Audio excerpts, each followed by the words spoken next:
को बोलती हूँ, उत्तराखंड से ही वो आती हैं और उत्तराखंड से ही मैं आती हूँ, और आज पता चला कि नाक्षी जी भी उनके रूट्स उत्तराखंड में हैं। तो अच्छा लग रहा है मुझे आप सबके बीच में आकर।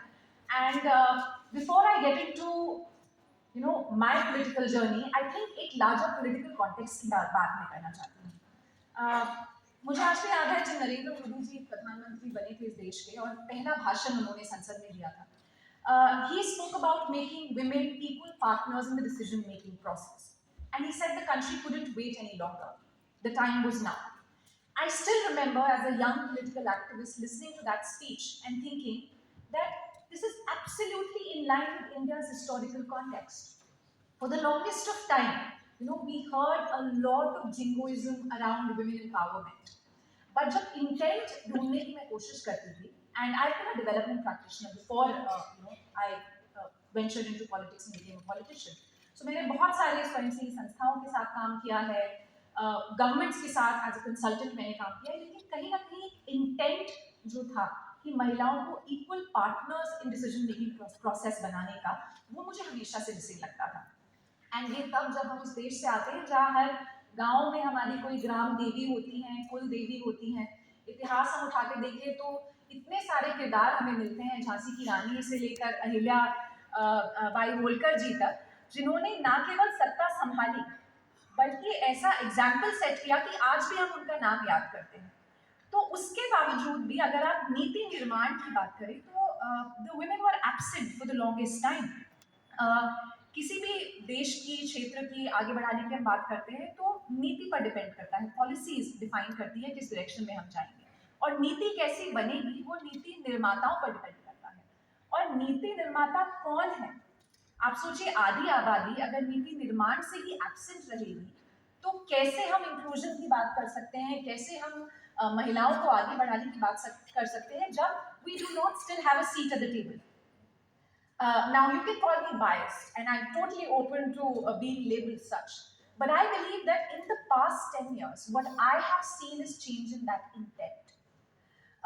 फाउंडेशनल चीजों को ठीक करके कैसे महिलाओं को उनकी शक्ति रिकॉग्नाइज करने में हमें हेल्प करना है, उनको इमेंसिपेट नहीं करना है, मुक्ति नहीं देनी है उन्हें। For the longest time the narrative was about मुक्ति, और आज बात होती है कि महिलाओं में शक्ति है, केवल हमें एक ग्राउंड क्रिएट करना है, एक सिस्टम क्रिएट करना है जहां उस शक्ति को रिकॉग्नाइज कर सकें और उनके पास समय हो उस शक्ति को आगे बढ़ाने का, उसका इस्तेमाल करने का। Now just to give you an example, स्वयं सहायता समूह के बारे में आप सबने सुना होगा। हमारी आशा कार्यकर्ता यहाँ पर बैठी हैं, बहुत सारे स्वयं सहायता समूह की महिलाओं के साथ हमारे ब्यूरोक्रेट्स ने भी काम किया होगा।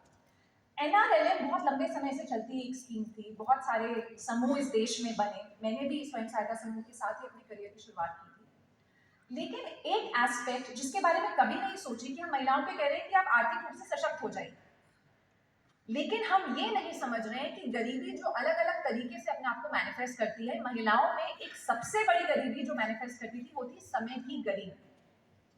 आप अगर एक एवरेज महिला का जो दिनचर्या होती है, खासकर हमारे ग्रामीण क्षेत्रों में अगर आप देखें, और 2014 से पहले की मैं प्राइमरीली अगर बात करूं तो महिला की दिनचर्या सुबह 4 बजे शुरू होती थी, चाहे वो पानी लाने का काम हो, चाहे वो चूल्हे के लिए लकड़ी लाने का काम हो, फायरवुड का, या जानवरों के लिए चारा इकट्ठा करने का काम हो। ये सारा जो बर्डन है by natural way of life महिलाओं के ऊपर ही प्राइमरीली आ रहा है। तो इस सब के बीच में अगर कहीं पर समय निकाल कर और परिवार ने अगर सपोर्ट किया तो महिलाएं आगे बढ़ जा रही थी, अपवाद ही होती थी जो बाहर निकल जा रही थी। लेकिन किसी ने ये नहीं सोचा कि जब हम इनको बड़े बड़े लेक्चर्स देते हैं, ऐसा नहीं है कि ऐसे सभागारों में पहले सेमिनार नहीं होते थे, बहुत सारी चर्चा होती थी, बहुत सारा डिस्कशन होता था, लेकिन किसी ने ये सोचा कि ये महिला इस सब के बारे में सोचेगी कैसे जब ये बेचारी समय से ही गरीब है। Now, if you look at the past 10 years, every scheme of the Modi government has targeted this time poverty.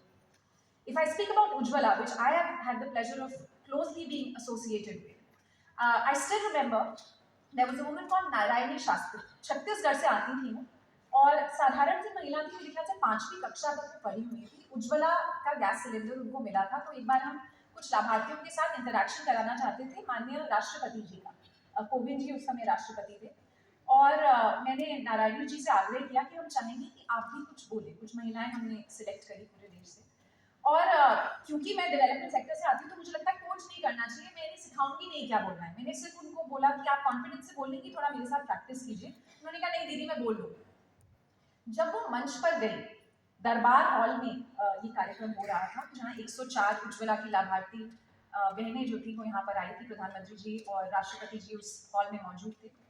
तो नारायणी शास्त्री ने जो लाइन कही, मैं आप सबके साथ आज साझा करूंगी यहाँ पर। उन्होंने कहा कि मुझे लगता था कि समय को खरीदा नहीं जा सकता, लेकिन जब से मुझे ये गैस सिलेंडर मिला है मुझे ऐसा लगता है मैंने समय को खरीद लिया। अब मेरे पास समय है।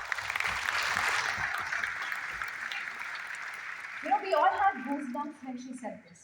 Nobody taught her this. किसी ने उसे कोच नहीं किया था, लेकिन वो उसके मन से निकली आवाज थी, and that made me realize कि चाहे वो हर घर जल स्कीम हो, चाहे वो उज्ज्वला स्कीम हो, चाहे वो पीएम आवास योजना हो, 3 करोड़ से ज्यादा जो घर इस देश में बने हैं वो या तो जॉइंटली या केवल महिला के नाम पे हो। Asset poverty, another dimension of poverty. हम इनकम पॉवर्टी की बात करते हैं कि हम कम कमाते हैं, लेकिन जनरेशनली अगर आप देखें तो women were asset poor also. हमारे नाम पे कोई एसेट नहीं होता था और वो इनसिक्योरिटी को जन्म देता था।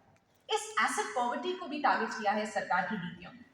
एंड जब आप इन सारी योजनाओं का इम्पैक्ट, क्यूमुलेटिव इम्पैक्ट देखें, it's nothing short of outstanding. To give you a few figures, 28% enrolment बढ़ा है हायर एजुकेशन में महिलाओं का, 37% is labour force participation at an all time high. आज जो स्टार्टअप स्टैंड अप इंडिया की जो योजनाएं हैं उसमें 70% से ज़्यादा जो हमारी लाभार्थी हैं, बेनिफिशियरीज हैं, वो महिलाएं हैं।